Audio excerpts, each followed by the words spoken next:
YCP Hindupuram Lok Sabha అభ్యర్థి గోరంట్ల మాధవ్కు ఊరట లభించింది. మాధవ్ నామినేషన్ను స్వీకరించాలని ఎన్నికల సంఘాన్ని ట్రైబ్యునల్ ఆదేశించింది.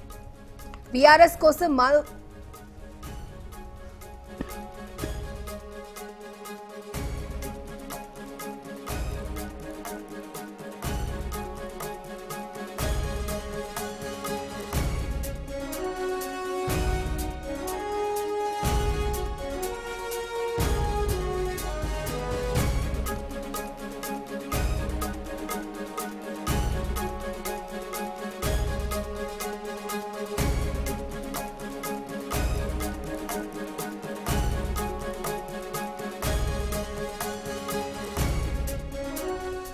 వైసీపీ హిందూపురం లోక్సభ అభ్యర్థి గోరంట్ల మాధవ్కు ఊరట లభించింది. మాధవ్ నామినేషన్ను స్వీకరించాలని ఎన్నికల సంఘాన్ని ట్రైబ్యునల్ ఆదేశించింది.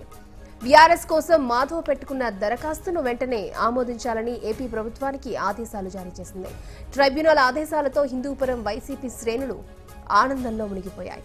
రాజకీయ కారణాలతో బీఆర్ఎస్ ను ఆమోదించకపోవడం సరికాదని వ్యాఖ్యానించింది.